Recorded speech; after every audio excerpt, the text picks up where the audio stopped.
aí, pessoal, tudo bem com vocês? Eu espero que vocês estejam maravilhosamente bem. E hoje eu lhes trago uma partida do Kasparov jogando contra o Shirov, que vai mudar, como você vê, algumas posições de xadrez. Eu vou utilizar dessa partida para ensinar alguns conceitos muito importantes sobre posições fechadas. Vamos falar de casas fracas, vamos falar de bispo bom e bispo mau. Então, fica por aí que eu tenho certeza que você vai aprender bastante xadrez posicional hoje. Beleza, temos peão em E4, Shirov responde com a defesa siciliana, peão C5, cavalo em F3 e peão em E6. Nós temos a variante francesa da defesa siciliana, que recebe o seu nome porque o lance E6 é o mesmo lance que caracteriza a defesa francesa. Temos então o peão em D4 rompendo o centro do tabuleiro, uma troca de peões centrais e o Kasparov toma de cavalo. O jogador de preta joga cavalo em F6, ameaçando o peão da casa de E4. Nessa posição, o mais natural para o jogador de preta jogar, o lance que é jogado na maior parte dos casos, é o lance peão em A6, assim como na Najdorf. Por quê? Porque ele quer remover a ideia de cavalo em B5 por parte das brancas o mais cedo que for possível, porque essa ideia pode ser prejudicial às pretas nessa estrutura de peões, como você vai ver logo logo, né? O jogador de pretas, no entanto, joga cavalo em F6, temos cavalo em C3 defendendo o peão, cavalo em C6 e o Kasparov joga então a ideia de cavalo em B5 que nós comentamos, rompendo um princípio de abertura, porque ele está agora movimentando a mesma peça duas vezes, sem provocação, né? Ele simplesmente movimenta esse cavalo mais de uma vez, mas ele gera logo uma ameaça na posição. Então, vamos aos fatos. A ameaça que o jogador de brancas está gerando é a ameaça de cavalo em D6 cheque. E você pode estar se perguntando se essa ameaça não está muito bem coberta pelo bispo de casas escuras.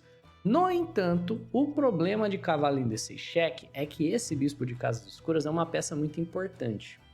Você pode estar pensando que é porque vai ter que entregar o par de bispos. Nada disso. Se peão em A6, cavalo em D6 cheque, brancas têm vantagem, não porque o par de bispos será entregue, mas sim porque o jogador de pretas acaba colocando todos os seus peões em casas claras. Depois de bispo toma cavalo, dama toma bispo, não existe mais um defensor das casas escuras. Você vê, esse bispo aqui, ele é uma peça bem ruim, porque ele está sempre mirando os próprios peões. Quando você coloca os seus peões nas casas claras, a peça que ganha força é o bispo de cor oposta aos seus peões, né? Então o bispo de cor escura aqui seria o bispo bom, ele é o defensor das casas fracas aqui na posição. Depois dessa troca, pretas não brigam mais pelas casas escuras do tabuleiro, e esse bispo vai ganhar uma força tremenda na posição. Por exemplo, essa posição já foi jogada algumas vezes em partidas de mestres, algo como dama em E7, bispo em F4, e depois da troca, o jogador de brancas está estrategicamente ganho nessa posição. Pretas, basicamente, não conseguem fazer nada aqui. Ele não consegue disputar o centro do tabuleiro, porque não dá para expulsar esse bispo daqui. Ele não consegue fazer o roque, né? E a posição está completamente presa. E nessa situação, as peças das brancas são simplesmente de melhor qualidade e atividade do que as peças das pretas, né? O jogador de pretas aqui está totalmente perdido quando falamos, é claro, de estratégia de xadrez. Então o lance cavalo de B para casa de D5 ameaça esse cheque que é muito incômodo. Portanto, o jogador de pretas joga peão em D6, não permitindo que o cheque venha. Só que todo lance tem consequência. Agora que o peão em D6 foi jogado, o bispo de casas escuras possui um escopo muito limitado. Agora ele é um bispo mau que está mirando o próprio peão. Aí o jogador de brancas vai lá e joga bispo em F4, ameaçando ganhar esse peão. Então, ó, brancas estão ameaçando agora o peão 3 vezes. Cavalo, bispo e dama. Ameaçando ganhar o peão com cheque. E forçam o peão em E5. Pode parecer muito confuso isso, né? Porque o peão em E5 vem com tempo no bispo. Não é um lance bom? A realidade é que não, né? Bispo vai para a casa de G5. E as brancas sacrificaram vários tempos, porque cada peça se moveu várias vezes. Mas o jogador de pretas tem agora algumas fraquezas posicionais. Primeiro, com a movimentação do peão de E, a casa de D5 agora nunca mais será protegida por nenhum peão. Então ela é uma casa fraca, e as brancas almejam colocar um cavalo nessa casa que vai permanecer aí o restante do jogo, já que nenhuma peça vai conseguir tirar esse cavalo daí. Outra questão é que esse peão da casa de D6 se tornou um alvo pelo restante da partida porque ele é um peão atrasado, você vê? Ele é a base da cadeia de peões, mas não só isso, ele não consegue avançar sem ser perdido, então ele é um alvo natural. E o bispo da casa de E7 se tornou um bispo mau, ele só consegue mirar a própria cadeia de peões e não consegue se ativar por nada. Nessa situação rolou um baile tático do Kasparov em cima do Shirov, e as brancas possuem uma posição superior posicionalmente e o jogador de pretas tem que utilizar essa vantagem de tempo para gerar ameaças, senão serão atropeladas. Pretas então jogam A6 chutando o cavalo volta para a casa de A3 e vem o B5, ameaçando um duplo nos cavalos com B4, cavalo vai para a casa de D5, pressionando a cravada. Bispo em E7 e não se engane, você não quer capturar o bispo da casa de E7 pensando o seguinte, haha, peguei o seu bispo, agora eu tenho um par de bispos e eu tô melhor. Não, não pense dessa forma. O par de bispos não importa tanto quanto você pode imaginar, principalmente em posições fechadas. Você sempre tem que avaliar a posição concreta que você tem. Nesse caso, o cavalo é muito mais forte do que o bispo, portanto, você quer preservar o seu cavalo, então você entrega o bispo para remover um importante defensor da casa de D5. Kasparov segue então com o C3. Olha só que interessante, o peão, a 3 casas do cavalo, o domina, bem como um bispo. Se fosse um bispo aqui, o efeito seria o mesmo. Esse peão domina o cavalo da casa de C6, que não possui lances úteis de avanço, então esse lance peão em C3 vem em muito bom tempo, controlando a casa de D4, não deixando o adversário melhorar o próprio cavalo. Bispo em B7, cavalo em C2, tirando o cavalo do canto, e cavalo em B8 por parte das pretas, um lance muito interessante. Nessa posição, cavalo em B8 vem para quê? Esse cavalo não estava sendo útil na casa de C6 justamente por conta do peão em C3, então ele está tentando rotear o cavalo para a casa de C5 e está liberando o bispo por cavalo. O Kasparov joga peão em A4, rompendo a cadeia de peões, e nessa posição você deve imaginar, por que não bispo toma cavalo, né? Por que a gente não vai jogar bispo por cavalo? E a questão, quando temos uma casa fraca, é que o que importa não é nem a peça que está ocupando a casa fraca, o problema é a casa, não é a peça que ocupa a casa. Se você toma o cavalo, apenas outra peça vai ganhar essa importância, entende? Se bispo toma cavalo, a gente vai tomar de dama com um tempinho na torre e eventualmente a gente vai colocar outro cavalo nessa casa, seja pela manobra cavalo B4, cavalo D5, seja pela manobra cavalo em E3, cavalo D5. Não tem como você se livrar do problema da casa fraca uma vez que ele foi criado, porque nenhum peão vai defender essa casa de novo. Não adianta trocar a peça que está na casa fraca, o problema não é a peça, o problema é a casa, entendeu? E é claro, brancas não iriam querer tomar de peão, porque isso sim se livraria do problema para o jogador de pretas. Mas beleza, Kasparov joga esse peão em A4, querendo romper a cadeia de peões. Peão toma, torre toma, cavalo em D7, tentando dar utilidade ao cavalo, utilizando a casa de C5. E aqui o Kasparov joga um lance muito bonito. Estrategicamente falando, esse lance é um espetáculo. Espetáculo. E é muito curioso, porque o Shirov provavelmente não estava esperando isso. Ele joga a torre em B4, ameaçando o bispo que está solto. Você imagina, né? Ele está querendo provocar. Quer provocar bispo por cavalo. Por quê? Porque aí ele se livra do defensor da casa fraca, se bispo por cavalo, dama por D5, clara vantagem das brancas, que agora, né, estão livres para colocar o outro cavalo na casa de D5 no futuro, e as pretas não têm mais o bispo para tomar o cavalo num momento de desespero. Nessa situação, o Shirov joga cavalo em C5. Então ele está argumentando, é só eu defender o meu bispo, não tem problema, você não tem como chutar o meu cavalo daqui. Só que o que o Kasparov faz é genial.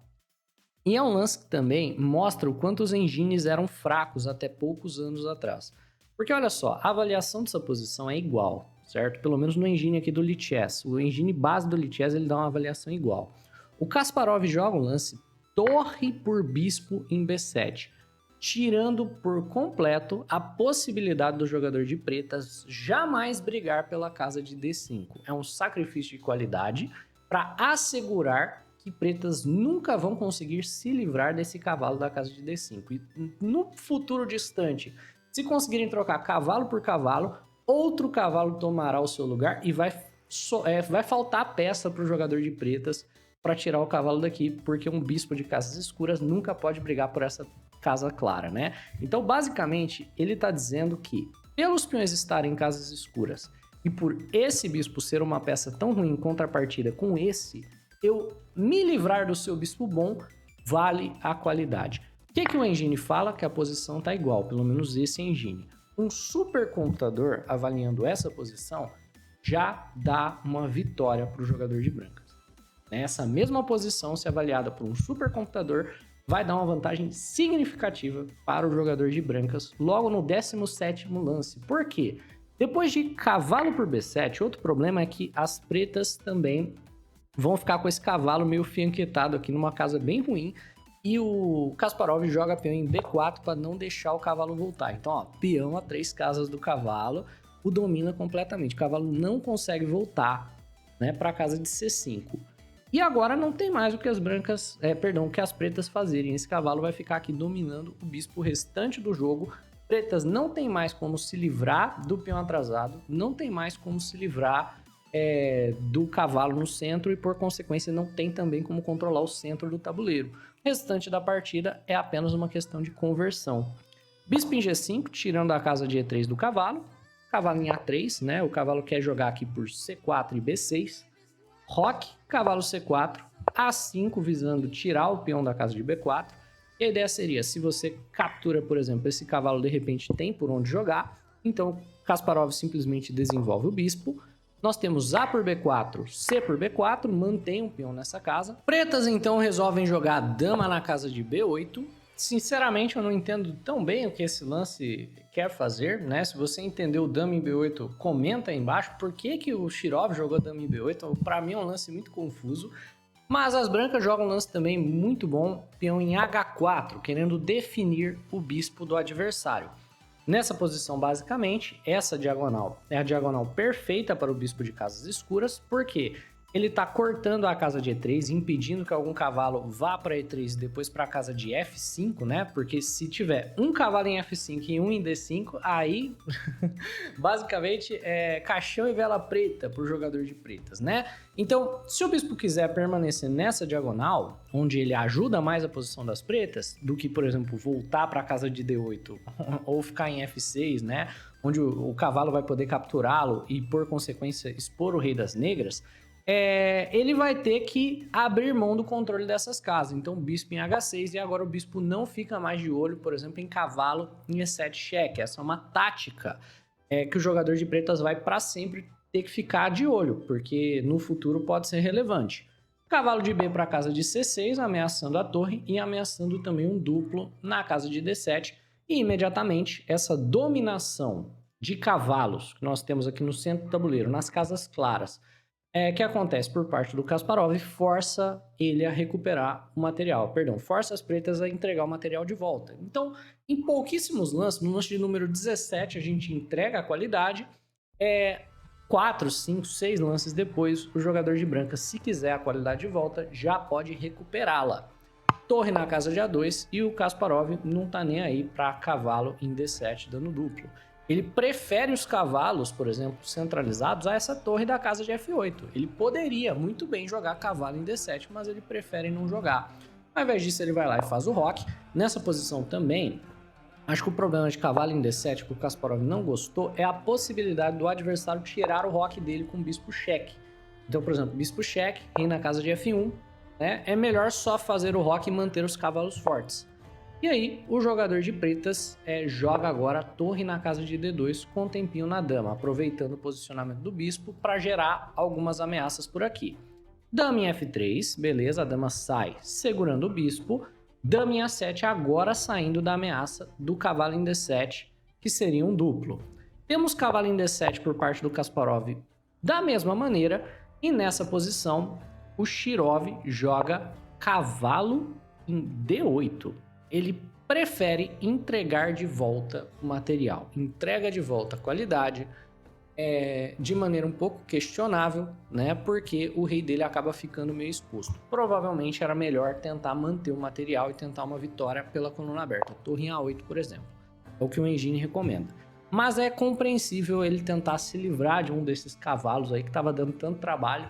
Falar assim, quer tanto essa qualidade de volta? Então toma, vamos igualar material e você perde parte da sua iniciativa porque essa peça que está do meu lado do tabuleiro causando caos e destruição, vamos se livrar dela. Então ele joga cavalo em D8, tentando ativar o cavalo por alguma dessas casas futuramente. Cavalo por F8, rei por F8 e B5 já tirando uma ideia possível de cavalo em C6, né? Esses cavalos do Shirov estão completamente dominados aqui. O Shirov agora ele parte para um desesperado, né? A posição dele está em frangalhos, as brancas têm um peão passado que cada vez mais avança e se aproxima da promoção. O rei não está muito seguro, o cavalo está meio solto, não tem casas também, o bispo está no canto. Então o Shirov tenta gerar ameaças, mas o Kasparov se mostra um jogador taticamente melhor do que o Shirov, além, é claro, de posicionalmente melhor do que o Shirov. Nós temos dama em A3, ameaçando o bispo da casa de D3 que está cravado, e o Kasparov sai da cravada com uma tática, dama em F5. A ideia é, você pode tomar meu bispo, no entanto, você não pode permitir que eu infiltre na casa de D7. Você vê? Se torre por bispo, dama em D7 vai levar a uma situação onde dama por cavalo, checkmate está sendo ameaçado, mas não somente isso, também estamos ameaçando, por exemplo, dama em E7 cheque, você move o rei, dama na casa de E8, checkmate também. Então, como tem dois checkmates diferentes, não dá para só segurar o cavalo, né? Porque você defende um dos checkmates, mas não defende o outro. Dama cheque, dama em E8, checkmate. O que dá para você fazer é tentar gerar uma casinha para o rei escapar. Então, G6, dama por D8, o rei escapa. Mas aí agora eu já recuperei o material e, né, porque você tomou um bispo para permitir esse tipo de coisa, e o seu rei ainda está sendo caçado, né? Então a ideia para os jogadores de pretas, é claro, é não permitir nada disso. Então rei em E8 defende pelo menos a entradinha da dama na casa de D7. E o Kasparov segue então com o bispo em C4, tirando o bispo aqui do ataque, da ameaça. O Shirov então joga torre em C2 ameaçando o bispo novamente. E nessa posição o Kasparov encontra uma sequenciazinha tática muito bacana. Eu gostaria que você pausasse o vídeo e tentasse encontrar a sequência tática que ganha material para o jogador de brancas. Enquanto você pensa, eu também vou aproveitar esse tempinho para falar para você que o recorde do Shirov contra o Kasparov foi um recorde absurdamente positivo para o Kasparov, que tinha 16 vitórias e 0 derrotas contra o Shirov. É isso aí. Também aproveita esse momento para pedir o seu like no vídeo, a sua inscrição nesse canal caso você tenha aprendido algo de novo nesse vídeo, e vamos agora ao que foi jogado. Kasparov deixa o bispo, abre aspas, pendurado e toma o peão da casa de H7. A ideia é que se torre toma bispo, que é o que foi jogado, nós temos como forçar, o jogador de brancas tem como forçar as pretas a perderem a torre. Então, torre por C4, dama cheque, rei na casa de D7, único lance forçado, e agora cavalo em B6 é um ataque duplo bem tranquilo e natural, que ganha material, né? Porque o adversário ganhou um bispo, nós ganhamos um peão e uma torre. Rei em E7, cavalo por C4, dama em C5 ameaçando o cavalo e torre em A1, entregando o cavalo, porque se você toma o cavalo, vai vir torre na casa de A2. Portanto, o jogador de pretas joga dama em D4, ainda de olho no torre cheque, mas de olho na torre das brancas. Temos torre em A3, né? Beleza, sai da ameaça do jogador de brancas e ameaça talvez utilizar essa torre por aqui para atacar o rei das pretas. Bispo em C1 por parte das pretas, ameaçando a torre mais uma vez. E agora cavalo em E3, um sacrifício de torre que você não pode aceitar, obviamente, porque cavalo em F5 é um duplo que ganha a dama. Ao mesmo tempo, né, nessa posição, o jogador de pretas simplesmente abandona, porque não dá para você ficar de olho no cavalo em F5 e ao mesmo tempo ficar de olho em cavalo em D5, em torre em A2, né? São ameaças demais. Então, digamos, se você sai do cavalo em F5, que é um duplo que ganha a dama, joga, por exemplo, nessa situação algo como peão em G6, vai vir cavalo em D5 e as brancas vão dar checkmate no jogador de pretas em pouquíssimos lances, né? Tipo rei em E6, dama em 8 é mate, se rei em E7, nós temos torre em A8 ameaçando capturar o cavalo com cheque. Se nessa posição, ao invés de você ficar de olho no cavalo em F5, você só saísse do duplo, tipo dama em C5 ameaçando a torre, cavalo em F5 vem, torre em A8 ameaçando capturar o cavalo, e nessa situação, se você defende o cavalo, por exemplo, dama em F8 e não dá para parar o checkmate que vai vir com dama na casa de E7, né? Você vê que esse rei não tem casas para ir e é impossível parar o lance dama em E7. Você pode atrasar por alguns lances, mas você não consegue parar o lance. Portanto, né, no lance de número 38, Shirov abandona e a vitória é das brancas em uma partida posicionalmente brilhante.